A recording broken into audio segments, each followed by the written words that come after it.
welcome to Krsnaa Diagnostics Limited Q3 FY2026 earnings conference call. As a reminder, all participant lines will be in the listen-only mode, and there will be an opportunity for you to ask questions after the presentation concludes. Should you need assistance during this conference call, please signal an operator by pressing star, then 0 on your touchtone phone. Please note that this conference is being recorded. I now hand the conference over to Mr. Surya Patra from Phillip Capital. Thank you, and over to you, sir. Yeah, thank you, Rudra. Good day, everybody. I, on behalf of Phillip Capital, welcome you all to the Q3 FY26 result conference call of Krsnaa Diagnostics Limited. Today with us we have Mr. Rajendra Mutta, Chairman and Whole-Time Director, Mr. Yash Mutta, Managing Director, Ms. Pallavi, Executive Director, Mr. Mitesh Dave, Group CEO, and Mr. Vivek Jain, Head Investor Relations. So I would now hand over the line to Mr. Yash Mutta for the opening remark, and subsequent to which we'll have a Q&A session. Thank you, sir. Sure. To you. Yeah. Thank you, Surya. Good afternoon, everyone, and thank you for joining us. At Krsnaa Diagnostics, we have always believed that building a meaningful healthcare institution is not about the quarter-to-quarter optics. It is about designing systems that endure scale and deliver impact over the decades. That philosophy continues to guide every decision we make. What we are building is not a conventional diagnostics company.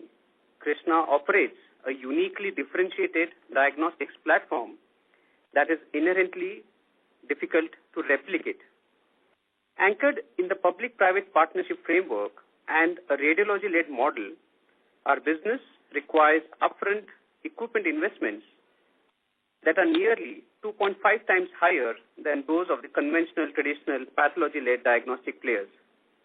Much of this capital has been deliberately deployed over the last few years to build the largest pan-India radiology network, creating a high-entry barrier platform with durable long-term competitive advantages. Radiology is one of the most capital-intensive and operationally complex segments of the healthcare. It demands advanced technology, specialized clinical talent, and disciplined execution. While this approach can moderate near-term return ratios during periods of expansion, it also creates a moat that very few players can cross.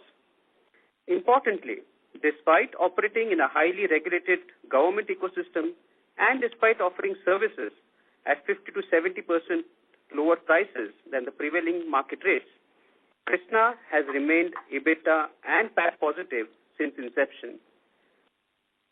This consistency reflects the resilience and discipline embedded in our model. Today, our integrated diagnostic network spans 18 states and union territories, with 190 CT and MRI centers, over 4,000 collection centers, and around 140 pathology laboratories. To date, we have served over 81 million patients across India, making Krsnaa one of the most impactful diagnostic platforms in the country. It is also worth noting that Krsnaa has built this platform in just over 14 years, while many of our peers have taken 2 to 4 decades to reach comparable scale. The speed at which we have executed, particularly in a capital-intensive radiology and public health care, speaks to the strength of our operating model, the governance, and execution discipline. Beyond scale, the impact is tangible. In Q3 alone, approximately 4.6 million patients accessed affordable diagnostics through our network.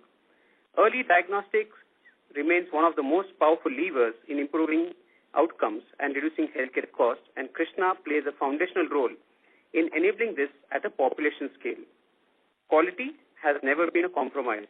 Our platform today includes 49 NABH accredited radiology centers, 57 NABL accredited laboratories, India's first CAP accredited pathology lab in a government facility, and the country's first ACR recognized teleradiology hub. This depth of accreditation delivered at public health scale remains unmatched.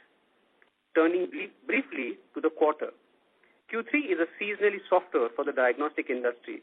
this year, the impact was accentuated by lower seasonal volumes and temporary operational pauses undertaken to accelerate recovery of our long-pending government receivables. I'm pleased to share that during this quarter, we recovered over 130 crores, materially strengthening our cash position. Importantly, our focused efforts on strengthening the cash flows are clearly bearing fruit. During Q3, we collected over 100 crores more compared to Q3 of the last year, reinforcing the increasing maturity and effectiveness of our execution and working capital discipline. Margins during the quarter were also influenced by cost absorption relating to expansion initiatives, including the Rajasthan pathology rollout. I want to be clear, this is a timing issue and not a structural one. Supported by long-term PPP contracts, wide geographic reach, predictable revenue visibility, and structurally lower customer acquisition cost, Krsnaa has built a resilient healthcare infrastructure platform. As these investments mature and operating leverage is strengthened, we believe the full economic potential of this platform will increasingly come into view. Now, stepping back to the broader context, the Union Budget reinforces exactly the direction India is taking in healthcare. The Ministry of Health and Family Welfare has allocated almost 1 lakh crore, and the first time it has crossed this threshold, reflecting a stronger national commitment to healthcare infrastructure, preventive care, and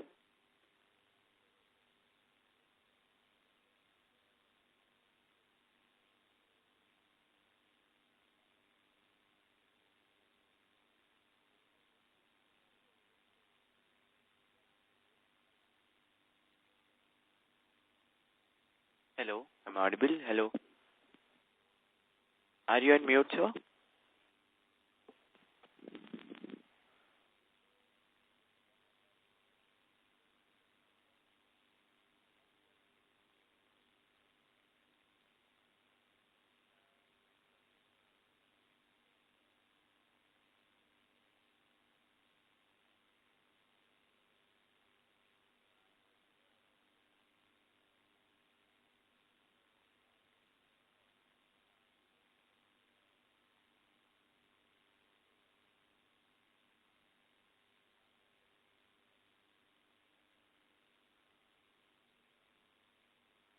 The line for the management has been dropped. Please be patient.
The line for the management has been reconnected. Please go ahead, sir. Hello. Hi. Apologies, I think the line got disconnected. So I'll start the speech again for the benefit of everyone. I'm not sure. Okay. So thank you, Surya. Good afternoon, everyone, and thank you for joining us. At Krsnaa Diagnostics, we have always believed that building a meaningful healthcare institution is not about quarter-to-quarter optics. It's about designing systems that endure scale and deliver impact over decades. That philosophy continues to guide every decision we take. What we are building is not a conventional diagnostics company. Krsnaa operates a uniquely differentiated diagnostics platform that is inherently difficult to replicate.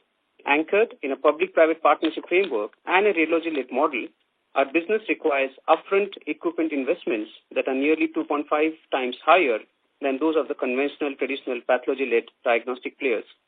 Much of this capital has been deliberately deployed over the last few years to build the largest pan-India radiology network, creating a high entry barrier platform with durable long-term competitive advantages. Radiology is one of the most capital-intensive and operationally complex segments of healthcare. It demands advanced technology, specialized clinical talent, and disciplined execution. While this approach can moderate near-term return ratios during periods of expansion, it also creates a moat that very few players can cross.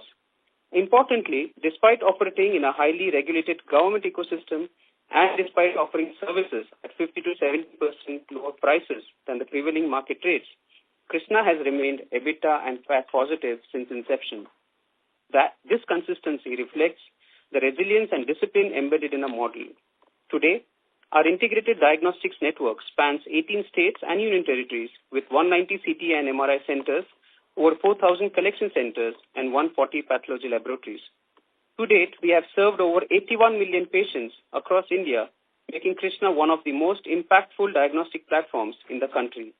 It is also worth noting that Krsnaa has built this platform in just over 14 years, while many of our peers have taken 2 to 4 decades to reach comparable scale. The speed at which we have executed, particularly in capital-intensive radiology and public healthcare, speaks to the strength of our operating model, governance, and execution discipline. Beyond scale, the impact is tangible. In Q3 alone, approximately 4.6 million patients accessed affordable diagnostics through our network. Early diagnosis remains one of the most powerful levers in improving outcomes and reducing healthcare costs, and Krsnaa plays a foundational role in enabling this at population scale. Quality has never been a compromise. Our platform today includes 49 NABH accredited radiology centers, 57 NABL accredited laboratories, India's first CAP accredited pathology lab in a government facility, and the country's first ACR recognized teleradiology hub. This depth of accreditation delivered at public health scale remains unmatched. Turning briefly to the quarter, Q3 is a seasonally softer for the diagnostic industry. This year, the impact was accentuated by lower seasonal volumes and temporary operational pauses undertaken to accelerate recovery of long-pending government receivables. I am pleased to share that during the quarter, we recovered over 130 crores, materially strengthening our cash position. Importantly, our focused efforts on strengthening cash flows are clearly bearing fruit. During quarter 3, we collected over 100 crores more compared to quarter 3 of the last year, reinforcing the increasing maturity and effectiveness of our execution and working capital discipline.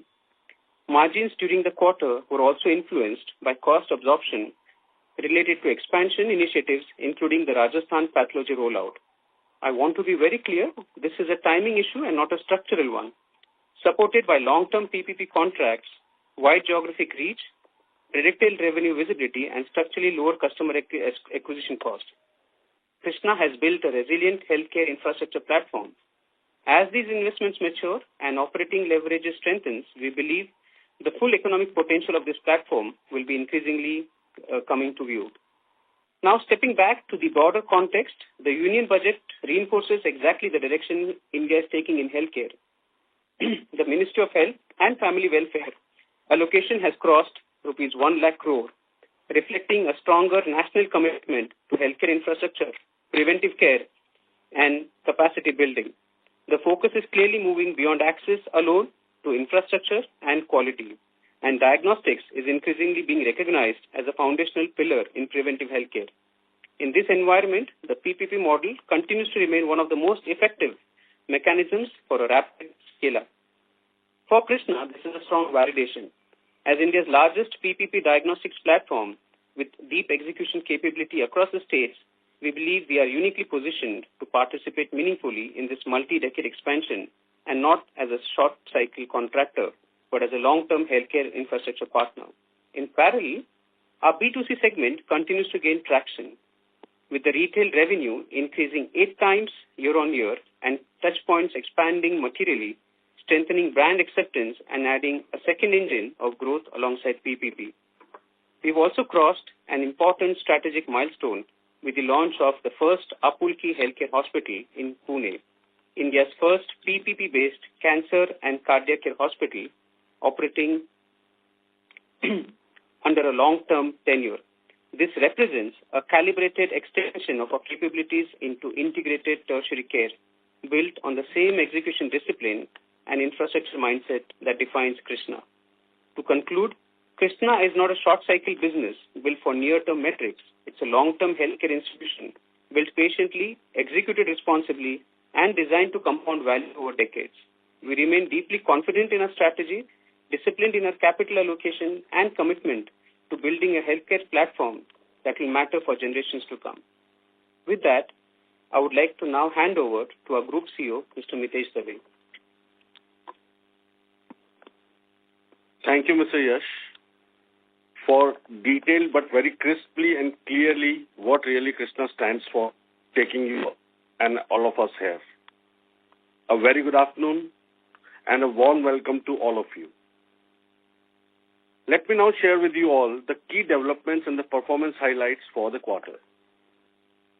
During quarter 3, FY26, the revenue from the operations stood at 1,812 million, representing a year-on-year growth of approximately 4%. As previously indicated, and revenues from the quarter were modestly impacted by seasonality and series of festivities.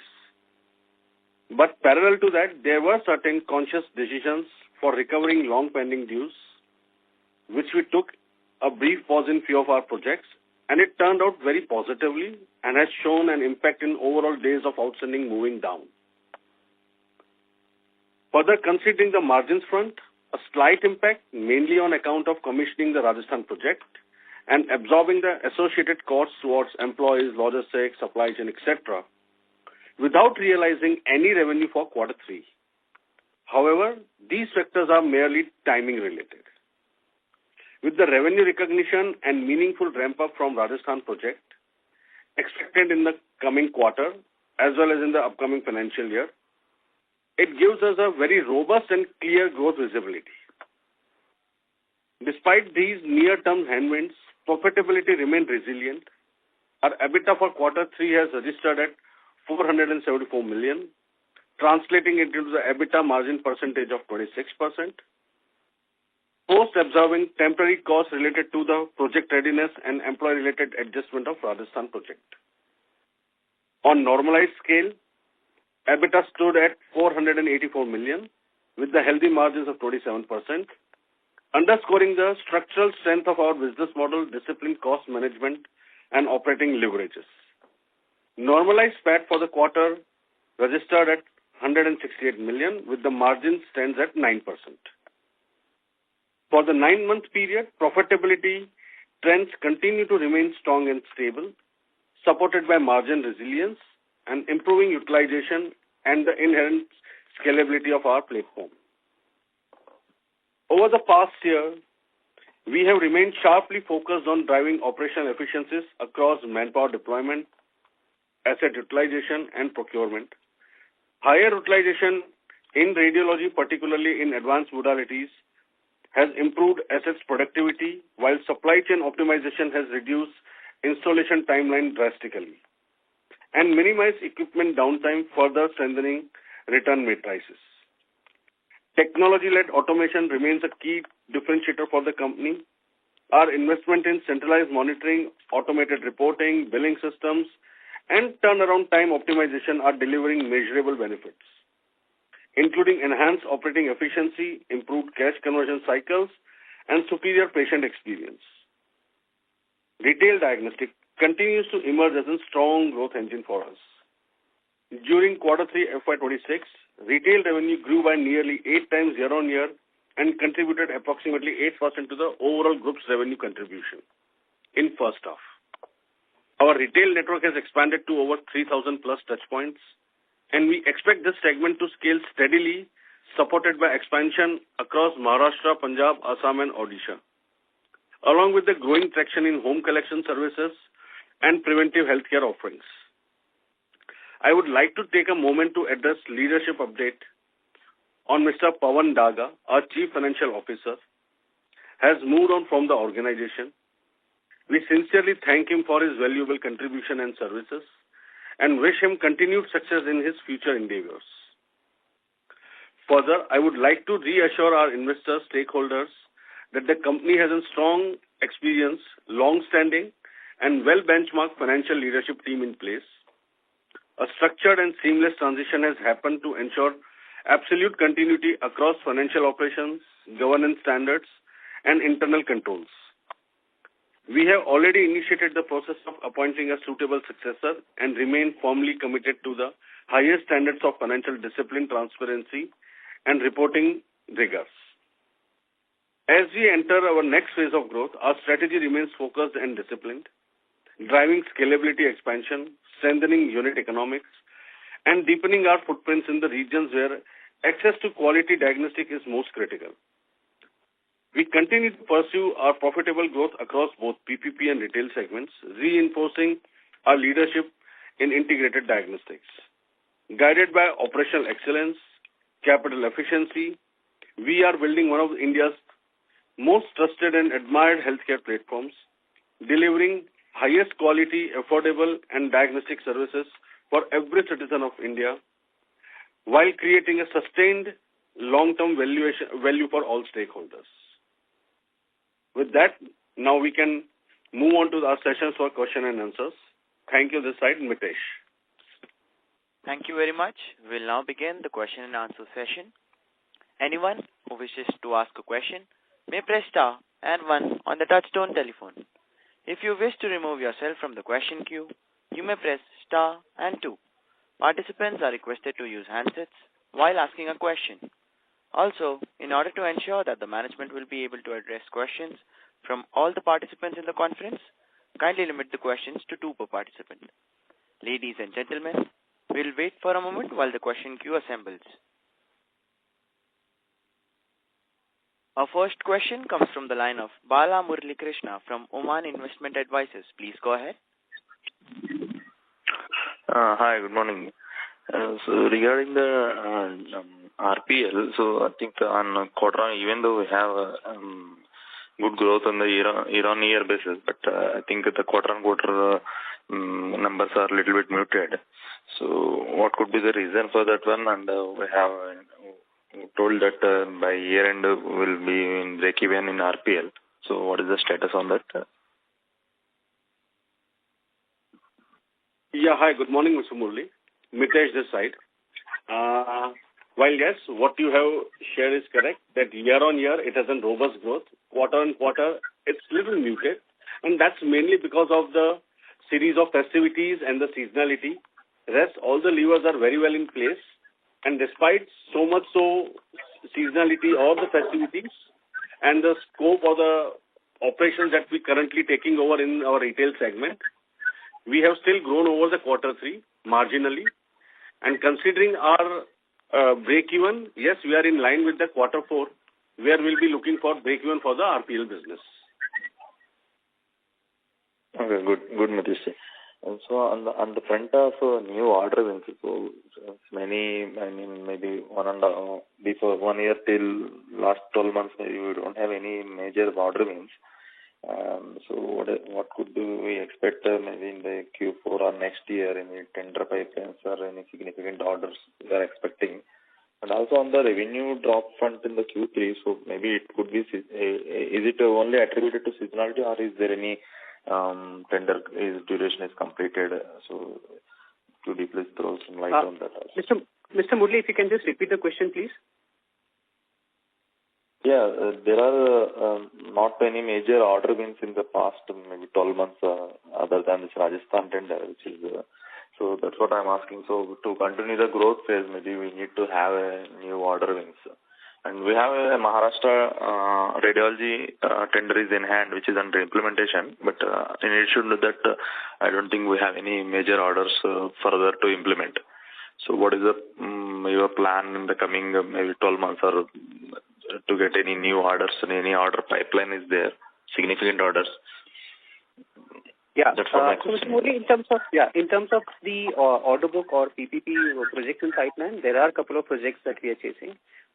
Two things. One is we are also being selective about the PPP project that we would want to undertake, given the kind of maturity and experience Krsnaa has. And also, the select, considering Rajasthan as the biggest rollout, that is also ongoing. So because of these two reasons, we are focusing only on select tenders that, we believe can be successfully delivered. And therefore, but hopefully in the coming quarters, we'll be able to see results of, these different projects that are in pipeline. Yeah, okay. So lastly, on the Apulki side, so what is the revenue potential we are expecting from a single hospital as far as Krsnaa is concerned? And also on the status of the projects earlier, we used to state in presentation that these many centers are pending for implementation. Yeah. So I think you also asked on Maharashtra project. So the Maharashtra project, it's under implementation. We've now received a lot of clearances on various sites. So hopefully by Q4, the sites will be under implementation and the revenue should also start coming through in the subsequent quarters or in the next financial year. As regards Apulki, the Apulki, considering it's a 150-bedded hospital, so we expect the revenues, mature level revenues, to be in the range of around 20-odd crores, which we believe it will take around between 2 to 3 years to come to a mature level. The hospital has just operationalized. So that's the other revenue that a long-term revenue that Krsnaa expects to grow in the coming years. And this is one of the first hospitals. The other hospitals are also under construction, so they'll also further add to our growing kitty of revenues.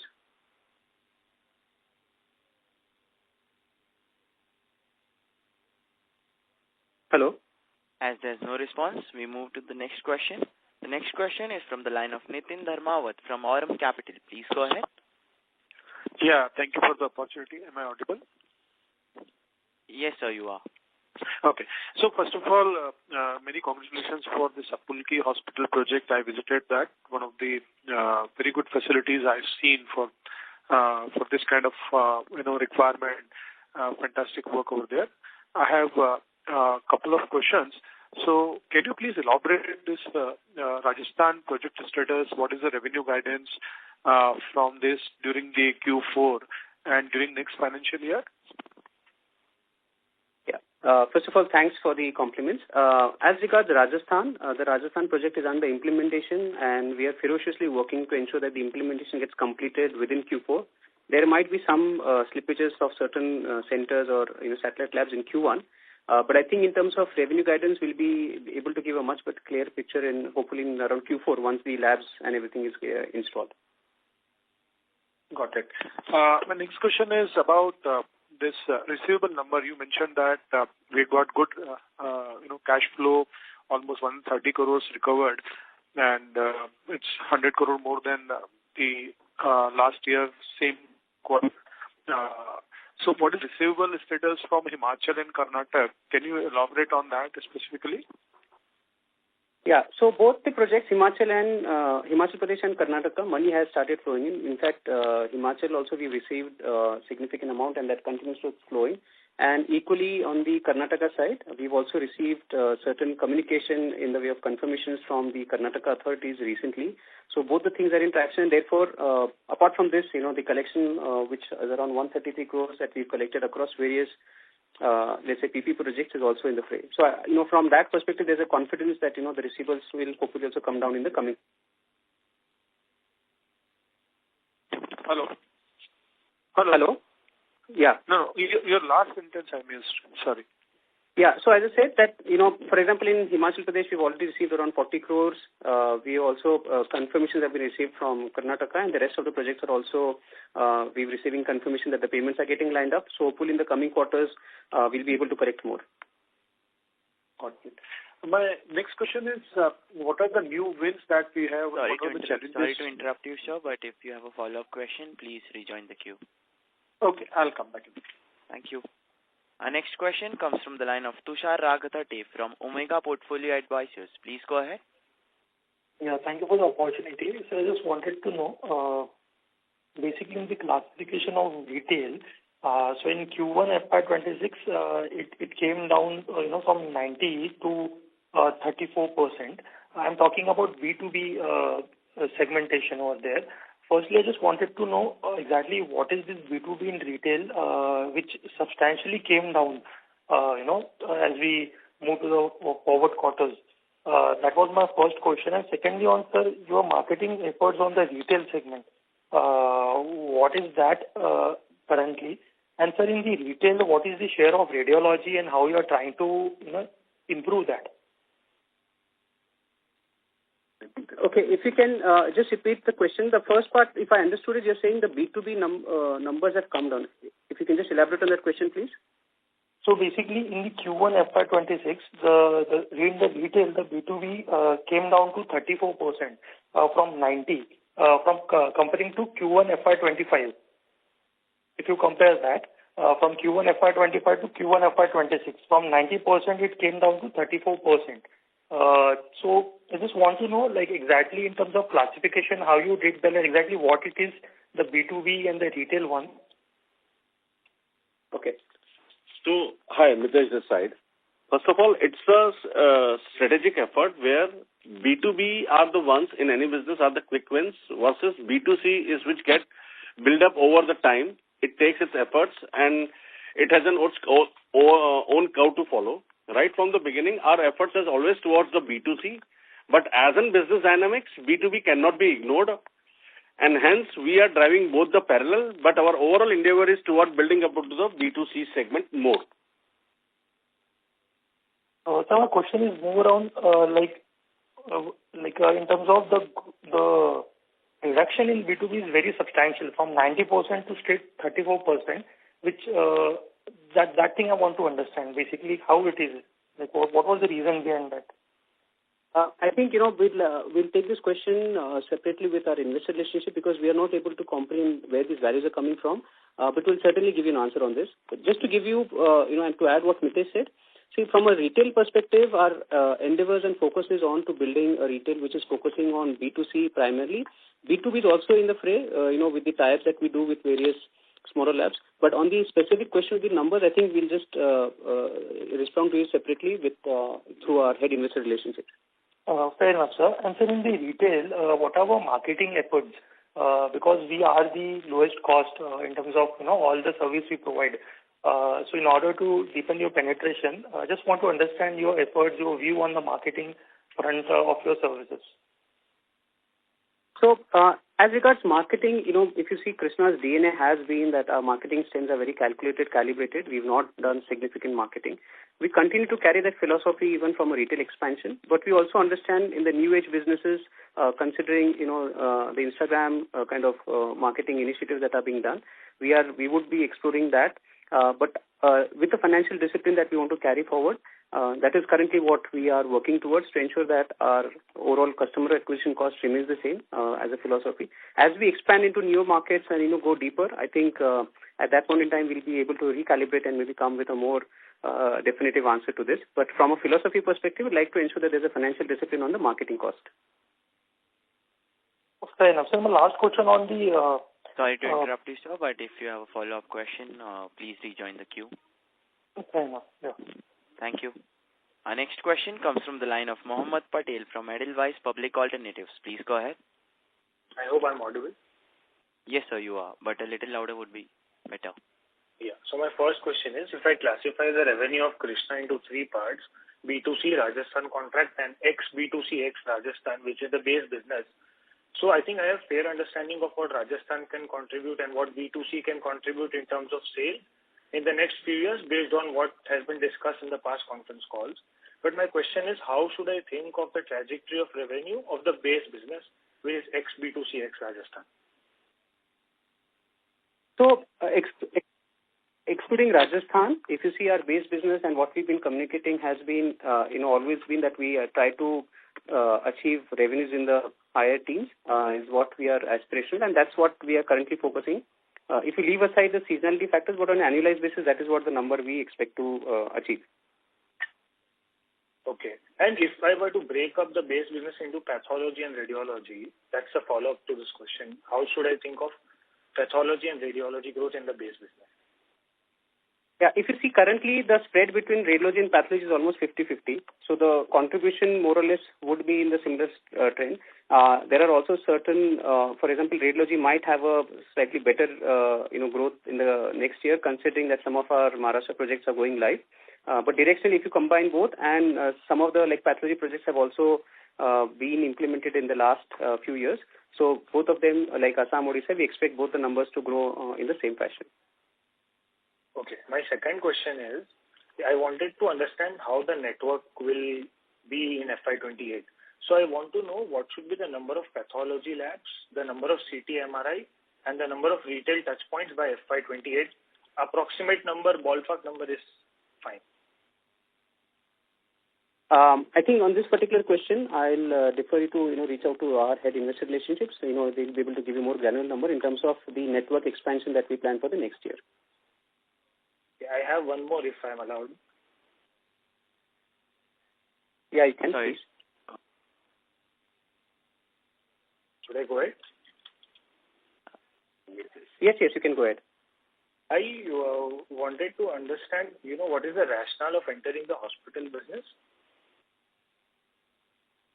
So, if you mean the Apulki Hospital? Yes.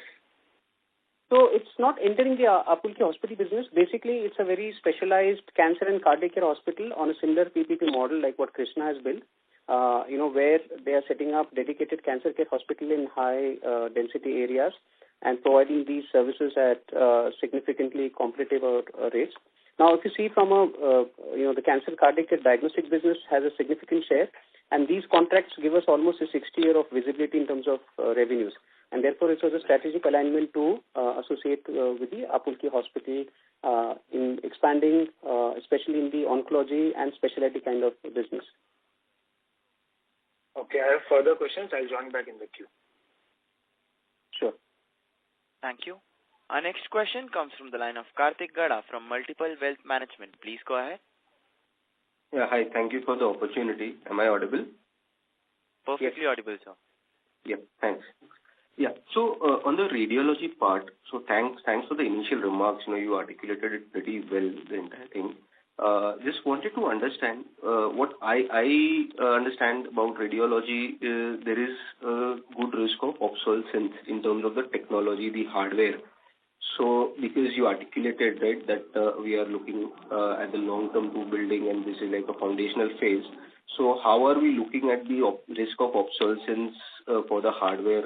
Are there any steps to mitigate this, say, through software, maybe AI or something like that? Hello? Yeah. Hello? Yeah. So first of all, if you see radiology, per se, there is no obsolescence in the technology. If you see the X-ray technology has remained constant and stable for so many years. Likewise, the CT scan or MRI, which are the core diagnostic equipments, the core technology remains the same. The life of the magnet is around 40 years. CT scan, typically the life of the equipment is anywhere between 10 to 15 years. And the core technology doesn't change or has not been obsolete. What is changing over the years is bringing more software for concepts like 3D modeling or, more clearer images. And these are some of the value adds that have happened over the years. So fundamentally, the technology doesn't become obsolete, and therefore that's one of the reasons why we are focusing and, have been focusing on radiology as the core segment. Now, in terms of AI is something which is expected to bring in efficiency in terms of the reporting, as well as some of the AI that are currently explored are in terms of, maybe having a better image quality, which eventually will result into better reporting for the radiologist. And this is how we expect, the AI to come into play. But from a technology obsolescence, the risk is almost negligible, in my opinion. Okay, great. That's from my end. Thank you so much. Thank you. Thank you. Our next question comes from the line of Deepali Bansal from Ventura Enterprises. Please go ahead. Good afternoon, sir. My first question is regarding Maharashtra and Rajasthan. In the last call, you mentioned that we were about to begin some labs and collection centers in Rajasthan. What is the status there? And in Maharashtra, we saw that 10 of the MRIs were about to be completed. Have they been inaugurated, and what's the update there? Yeah. So good afternoon, Deepali. On the first question for Maharashtra, for Rajasthan, we have around 40 labs currently which have almost been installed and about 300 collection centers. And the rest are in progress. So, hopefully by Q4, majority of them should be done. And by Q1, there might be some spillover for the collection centers and some satellite labs. With regards to Rajasthan, Maharashtra, the 10 MRI sites are almost, getting ready. There were certain delays in getting the sites. The inauguration is also in the cards, but, as there were certain recent incidents because of which the inauguration has also been delayed. So hopefully in Q4, we expect some of the sites to get implemented. So none of the sites in Maharashtra have been inaugurated? Not yet. Okay. My second question is, sir, regarding, I wanted to find out the tenure of the existing contracts. Like, are we looking at some contracts which are expiring maybe in a few quarters or maybe next year? Because the sale date is something very concerning. That's right. Yeah. So if you see in the terms of contract tenures, I'll ask Vivek to respond separately to you in terms of any specific tenures that you look. But just to give you from an overall direction, for Krsnaa, the PPP business, and typically tenders will come and go. What we've demonstrated over the years and decades is whether tenders come and go, we deliver continuous growth, which is the core business model of Krsnaa. And I would just like you to be cognizant of this, that this is how Krsnaa should be seen, in the years to come as well. All right. So we do not have any particular information regarding which contracts would be expiring, or? Yes. No, as of now, there are no major contracts which are nearing expiry. To just confirm that to you. All right, sir. Thank you so much. Thank you. Our next question comes from the line of Lokesh Manik from Valum Capital. Please go ahead. Yes, hi. Good afternoon to the team. Couple of bookkeeping questions. One is if you can just clarify what is the revenue breakup for radiology and pathology at the Concall level. You did address it earlier, but I was not clear whether, it is only for base pathology excluding retail. So at the Concall level, radio and path breakup would be helpful. And second is on the interest expense. What I understand is that now since you have had the collections, the interest expense should go down.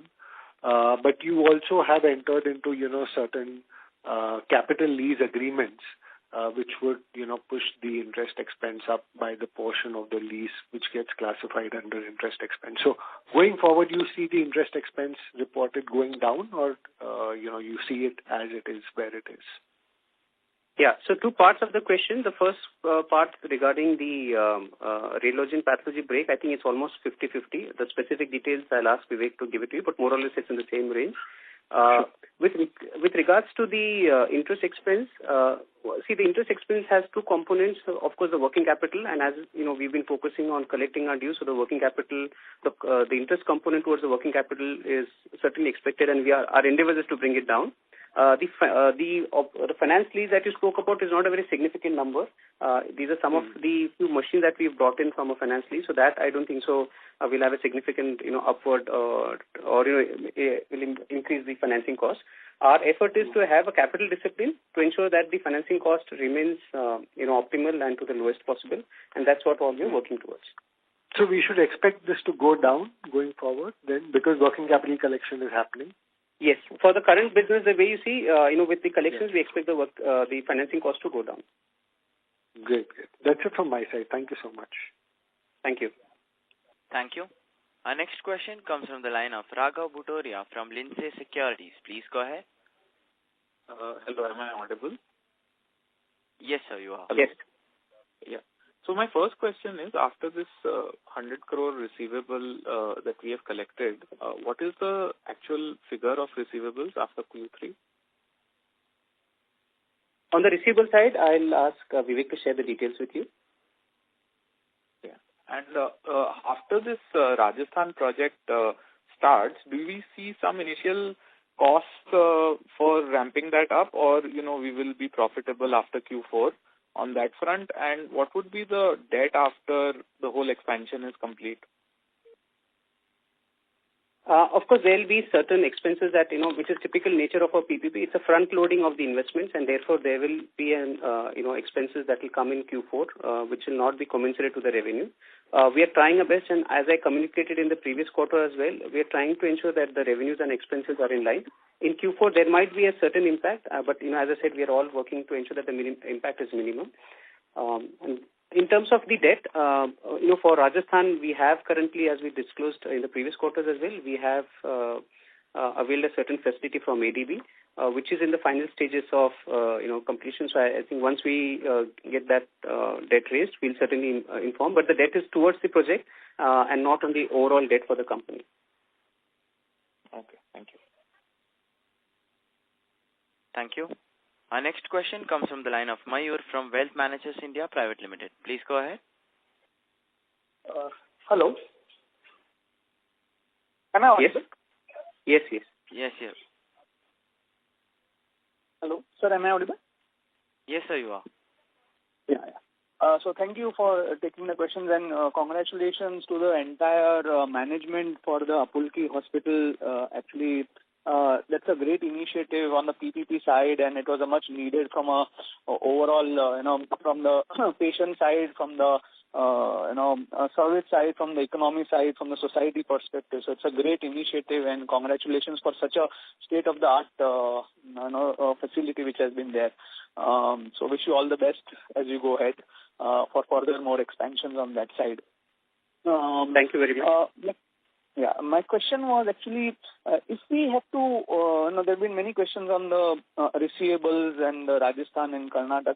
What I wanted to understand is, if we look at the revenue perspective, has that started to get normalized run rate for those states post these recoveries, or there is still some breaks which are there, which have not got fully released because the receivables are still there, and has it impacted the Q3 growth to some extent? Had that been a bit more normalized, is that one of the reasons apart from seasonality, which are also which are taking some growth numbers lower? Is that a play there?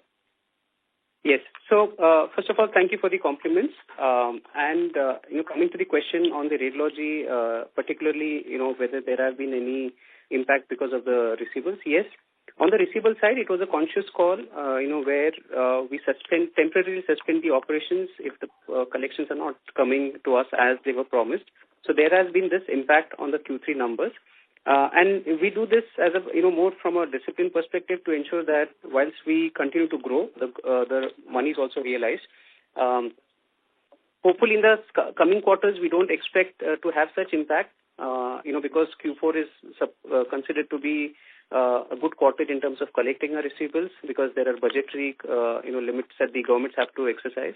So we believe this impact hopefully will not be there in the coming quarters. Overall, from a direction perspective, the growth is still there, even if the projects which have matured, especially those, radiology projects which are like in the 5 to 7 years horizon, even there, we do expect growth to come. It's not like, there's zero growth. It's just that this seasonal, because of Q3 being a softer quarter and the pauses wherever we had taken to ensure our recoveries are collected, you see a certain impact. But it is more of, I would say, more of a one-off impact and not something which will be ongoing. Right. That's actually great to hear, and actually for many long-term investors, it will be a great, to understand that the model is working. We are in a position to have control over receivables, because that's a big worry for most of the investors from a long-term perspective, and it's a great thing. Growth can be a 1 quarter or a 2 quarter can take a back seat if that is so, but it's it's a great reassurance of that working. So that great congratulations to the management again for revalidating those things, and hope that focus continues. Finally, will it be possible for you to say that, give us an understanding where the Rajasthan order, will it be fair to say that the actual, while we know pathology revenues are more in the region of 9 months and 10 months, it starts to get, the peaks start coming in. But given there can be some spillover, will it be fair to say that FY28 will be the right a number to look at the full revenue potential of Rajasthan, or you think from second half of FY27 we'll start seeing the run rates being much stronger there or reaching those? Yeah. So again, thanks for the compliments on the the way we manage, and this is something core at Krsnaa, where we have been maintaining for the years in terms of the discipline of recovering our dues, and Krsnaa is the only player which is able to do so. Coming to the question on Rajasthan, the Rajasthan revenues, as we said, we've been ferociously working to ensure all the labs are up and running. We are aspiring that the full potential of the revenue should be achieved in year one itself, and that's what we're all gearing up to. So this might not spill over into FY28, but most probably by end of FY27, we should be able to achieve the full annualized revenue that we are targeting from Rajasthan. Great to hear. One word also for the entire investor relations team also. They have been great in communication and helping us understand the model and getting. Thank you so much. Wish you all the best. Thank you. Thank you. Our next question comes from the line of Vishal C. from Systematics. Please go ahead. Hi. Good afternoon. So, can you kind of give a broad range as to what we should expect from the Rajasthan tender next year, FY27, in terms of the revenue numbers? A broad range. So, like we've mentioned, Rajasthan revenue should be able to contribute approximately around 200 crores of annualized revenue. That would be at peak. But how should we look at FY27? No, next year. This is the number that we are expecting for the next year. Okay. And in terms of the cost that would get added, any sense there, like employee cost, how should that go up from current levels? So of course the employee cost will be incremental because it's a new project and it's a large project with number of collection centers. But as I said earlier, we have been trying to calibrate that the incremental costs do not hit our margins, and we are trying to time it accordingly. So there are a lot of processes and people that we are getting aligned to this kind of concept, which is again new. We've had initial successes, and we believe we'll be able to continue this in the coming quarters, so that the impact on the margins are not there. And there might be a slight impact in Q4 because that's where we are really pushing for all the centers and labs to go live. So Q4 might have a dent, but in the coming quarters, we'll expect the dent to start reducing. And again, we come back to the margin profile that we expect to deliver as a company as a whole. So you indicated that your revenue split would broadly be in the 50-50 range even next year between pathology and radiology. And since Rajasthan is largely going to be pathology, so does that mean you'll add almost an equal amount on the radiology front, almost 200 crores? No. The 50-50 that I spoke is as of today, considering the 9 months numbers. Once Rajasthan triggers in and also the Maharashtra project, if it comes in, we expect overall pathology to have a higher share in the revenue, which in my opinion could be in the range of around 65 of pathology, 70 pathology, and the rest of radiology. Right. And the COGS, so in terms of the gross margins, so should we expect the gross margins to go down because pathology has a lower gross margin than radiology? You're right. Ideally, pathology does have slightly lower margins compared to radiology. But as I said, again, we are trying certain cost levers to ensure that on a consolidated basis, we should be able to have a minimal impact on the margins, and we continue to deliver the margins for Krsnaa as a whole. Got it. So overall, any guidance on margin, whether FY27 will move positively from current levels, or you would remain at current levels? Any sense there directionally? I think directionally, as I said, technically it should have an impact in the first year, but we are trying to ensure that at least even if it doesn't go upward, but we'll be able to maintain at least the same level of margins. Our effort is, of course, as aspiration is to increase the margins, but considering it's a large project, we'll try to ensure that the margins remain stable. Thank you. That's all from my side. Thank you. Our next question comes from the line of Anish Monka from Astric Capital. Please go ahead. Yeah, thank you so much for this opportunity. So, Yash and Rajendra sir, so basically if you remove the retail business from your year-over-year numbers, there has been a degrowth of around 5%. And if I see, let's say, 2 years out, it's largely been flat. It's like lower single-digit growth in terms of your core business, as another gentleman put it. On top of that, let's like thinking from a more capital allocation perspective, we have invested around 700 crores over the last 4.5 years. So keeping all this in mind, I'm trying to understand, these 700 crores that we have invested, the assumption was that they will start to show growth now in FY24, FY25, FY26. But that hasn't come. So broadly, what do you think is the reason? And detailed answer would be very helpful. Thank you. So, Anish, if you see, whilst we have invested in these different government PPP projects, the potential has, first of all, not been exhausted. So there's enough potential to grow. Now, there have been certain, as I said, temporary bottlenecks, pauses.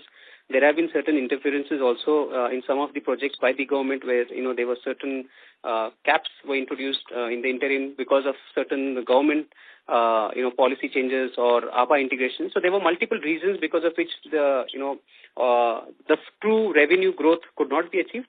But as I said, from a business model perspective or from an overall fundamental, the growth perspective, there is no change. The growth has to come and it will come in the subsequent quarters. In the interim, there were certain setbacks. For example, the Maharashtra, even MRI project, if I have to share, what we started off in terms of implementing, but there were delays in terms of, setting up. So you will see the capex being incurred, but the revenue has not come in because there were delays in getting clearances from the site. Compliances, clearances were not received on time.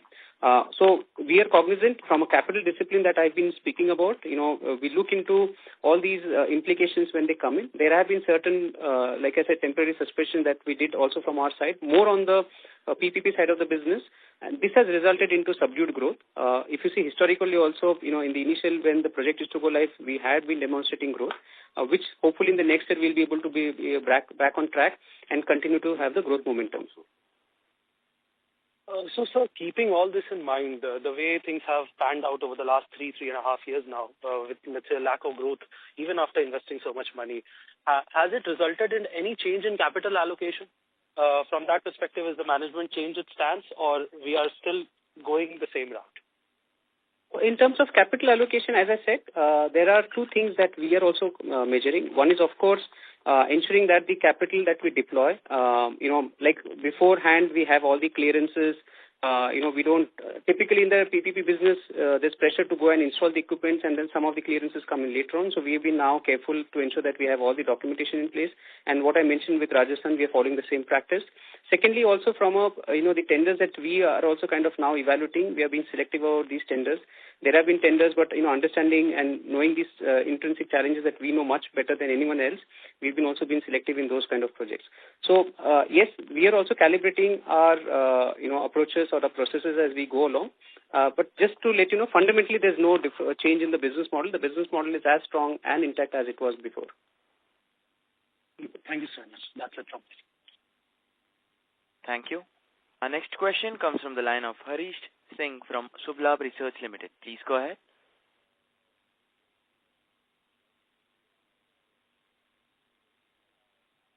I hope I'm audible. Hi, this is Prateek. Thank you for the opportunity. Sir, I'm new to this company, so I have a modest question. So in my limited understanding from reading about PPP so far, probably not all the hospitals are covered with PPP, and it happens gradually as and when state government allocates the resources. Firstly, is that a correct understanding, if you can help me understand? Hi, Prateek. So, Prateek, in a typical PPP setup, the government identifies hospitals where either there is a lack of diagnostic facilities or either they are not upgraded. And then they identify these district hospitals, after which a tender is published and we participate, and then we bring in these equipments and deploy them. So these patients who are traveling to different cities or different towns to get the diagnostic services now get these services within their the district or where they are currently staying. And this is one of the reasons why government has been pushing on PPP, and it has been, key pillar for preventive, healthcare, as well as ensuring that diagnostics, people have access to affordable diagnostics. Understood. That is helpful. Just a follow-up on this. So for the states where we are already operational, so how much more scope you think that there is still to cater, given the number of hospitals a state has, and where will this give us scale and cost advantages as we go ahead and, penetrate deeper into the similar states as we go ahead with this model? Yes. So, Pratik, if you see, and just to give you a quick analogy here, currently there are about 730 plus districts in India, and Krsnaa is present in only about 100 plus. So there's almost a 6x more of capacity that we can expand, and we are not present in all the modalities. Somewhere we are in CT scan or MRI, and in some districts we are in pathology. So we can even go horizontal and deeper within the particular state. Number three, if you see, currently, we are not just restricting to districts, but even municipal corporation. There are many places where Krsnaa is present. So this gives us, allows us to, scale across these different geographies. And Krsnaa is the only company which has been able to deploy equipments across an entire state, whether it is Himachal Pradesh or Punjab. And these are the strengths with which Krsnaa continues to grow, continues to expand. And we've just scratched the surface, in my opinion. There's enough opportunity, both from if you see, consider around 140 crores of India population. So there's enough headroom for growth as well. Understood. Just one clarification, and then I'll be out of the queue. So the places we are already present, if we remove, you have probably already clarified this, but I missed this. For the places where we are already present, are we seeing organic volume growth in those hospitals? Because in my understanding, probably, the state infra, the medical and health infra is already, overloaded and choked with, people arriving there in hope of treatment. So is there organic growth if we remove the new areas and hospitals which we are targeting, in your opinion, in last 1-2 years? Yes. Yes. So as I said, the reason why PPPs exist is because there was a significant gap in the demand supply, demand for diagnostic services, and gap where there were no infrastructure. After Krsnaa comes in and establishes the centers, two things happen. One is the immediate need is being serviced. Over a period of time, when the awareness is being created between, amongst the doctors or the patients or the population in general, they get to know that these services are available, best-in-class centers, affordable rates, 24/7 services. Then people start coming to these centers, and therefore we have organic growth. And Krsnaa is the only company which has been growing organically. If you see, most of other peers have grown through acquisitions, whereas our centers continue to demonstrate growth and grow year on year. Understood. Very helpful. This I'll take ahead with Vivek. Thank you. Thanks a lot. Thank you. Thank you. Our next question comes from the line of Deepak Ajmera from IGE India. Please go ahead. Yeah, hi, good afternoon. On the retail side, looking at the quarter-on-quarter... Sorry to interrupt you, sir, but can you speak a little louder? Yeah, sure. On the retail side, looking at the number of touch point added on quarter-on-quarter basis is 7% growth on the touch point side. So this is a new vertical, and are you satisfied with the 7% growth in the touch point? Thank you. Hey, hi Deepak. Mitesh this side. Well, considering the market, the available potential, and underserved the population, no growth is as such satisfactory on any quarter. However, we are more focusing on to the bringing into the system the network or the touch points, which are more of an long-term basis, should see a minimal to low churns going forward, and should follow the same vision that we carry at in Krsnaa Diagnostics, wherein we are more towards the serving the patient flow at an best possible and high quality rates. So I guess these are just the quarter-on-quarter blips. You can expect maybe another 15, 20, 25% in the coming quarters. So it's not really much significant for that matter. Yeah, and just to add, when we look at the network expansion, like what Mitesh mentioned, we've also been selective. So we also, have our learnings, and then we try to deploy those learnings in the next expansion that we plan to do. The whole idea is to have a long-term vision, that we want to do with B2C expansions, especially the kind of pricing that we are offering, the availability 24/7 that we're offering, and these are the things that we are trying to focus on. Yeah, got it. Thank you. Thank you. Our next question comes from the line of Abhishek G from Alpha Invesco Research. Please go ahead. Yeah, thank you, sir. Sir, most of my questions are answered, but just wanted to ask two bookkeeping questions.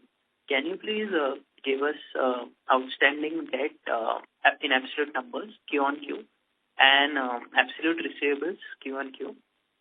Thank you. Yeah, sure. We'll share those details offline through Vivek with you. Thank you. Thank you. Our next question comes from the line of Nancy Yadav from Allegro Capital. Please go ahead. Hi, sir. Thank you for the opportunity. Most of my questions are also answered, but there was some disruption in the beginning, so I'm not sure if this has been covered. Just wanted to know the net debt number for the quarter end. Yeah, hi. The net debt numbers we'll share often. Vivek will share that with you, please. Oh, all right. Thank you. Thank you. Ladies and gentlemen, due to time constraints, this would be our last question, which comes from the line of Surya Patra from Phillip Capital Private Limited. Please go ahead. Yeah, thank you. So my first question is on the changes that we have in the recent period seen in respect of the CGHS rates and also the potential advantage of GST rationalization also. So whether we have seen anything of that in this quarter or anything likely to flow in out of those? Yes. So thanks, Surya. The question regarding the CGHS rates, the CGHS rates were mostly for the hospitals. Since we are in PPP and our rates are contractually embedded, we have not seen an impact there. But for the newer tenders, since they will be aligned to the new rates, we might see, an uptick there or better rates there. In terms of the GST, yes, there has been some impact for us, positive side on the GST, where we were able to also control our consumable cost, and we hopefully see that continuing in the coming quarters as well. Okay, and so whether you have called out anything about the Rajasthan PPP contract, what is the kind of cost that we would have seen in this quarter? So in this quarter, there has been impact with regards to the manpower cost that we've deployed for Rajasthan. But as I said, we've tried to keep it minimum. I think the Q4 there might be a slight impact of the Rajasthan project because more people are getting added in Q4. With the full expansion going on. There is also the logistic cost and cost regarding rents and whatever. But hopefully, I'm trying to ensure that the cost impact remains minimum. Maybe in Q4 there will be a slight dent, but not significant is what I expect. Okay. And relating to the budget-related proposal of creating 5 healthcare hubs with state governments, so is it it is in the direction of PPP contract for a comprehensive offering, and hence whether we'll have any opportunity there? Yeah. So again, this is a very welcome move in terms of setting up, dedicated medical hubs. We are also trying to understand, but what we, whatever information we've received so far, this is again a focus of the government on expanding healthcare access. Focusing, there are multiple initiatives that they've taken, including, for example, medical tourism in these hubs. So we believe this will be further enhancing and strengthening the public infrastructure in the country, and therefore also reinforces that PPP model that we've been following, and we should also get the benefit out of it. So this is to confirm that this is a PPP project or opportunity that is likely to flow in? As of now, yes. As of now, we understand it will be through a PPP model only. Okay. And just last one more piece, say this GLP-1 opportunity, the competition have already positioned themselves with their own packages about GLP, although the ramp-up or the utilization or the patient footfall relating to GLP has not been seen so far. But people have position themselves for the upcoming opportunity. See your stance, through the RPL, what are we doing there? Surya, can you please repeat the question? The GLP-1 related test offering. So the competition have already created their own packages relating to the GLP, the weight loss drug application. And so anything on that front that we have done, or are we targeting that as a kind of opportunity? Yeah, hi, Mitesh this side. Well, while if you'll see, everybody is playing in the same area by one or other way kind of offering, we have gone a 2 or 3 step beyond, wherein we are adding up especially illness, and making it to the wellness related, be it is a obesity, be it is a cancer care, be it is any of the gastro care towards it. And we are also embedding further more value-added services to it. Currently, we have close to 100 plus such specialized packages to move into the wellness areas. However, we are further adding it to it by multiple more value-added services, which are kind of not currently, or I should say that are the gaps in the market as of now. Okay. Just one last point, sir. See, in fact, you mentioned that, okay, there was some seasonality impact in this quarter, whether it is largely to do with the pathology or radiology. So, while we talk about the seasonality, it is mainly to go with the pathology, but however, when the certain storms or the cyclone hits any of the state, it impacts both the modalities in an equal proportion. Okay, sure. Yeah, so since this is the last question, so I thank you all for your participation, and thanks the management of Krsnaa Diagnostics for giving this opportunity to us. Thank you, sir. Thanks a lot. Sure. Thank you so much, Surya, and thank you everyone for joining our Q3 FY26 earnings call. Hopefully, we were able to address all the queries. If any questions remain unanswered, please feel free to connect with our investor relationships team headed by Mr. Vivek Jain. And looking forward to interact with you in the coming quarters. Thank you. Have a good day ahead. Thank you. On behalf of Phillip Capital Limited, that concludes this conference. Thank you for joining us, and you may now disconnect your line. If you found this video helpful, please like, share and subscribe to Concall India for latest upcoming Concall.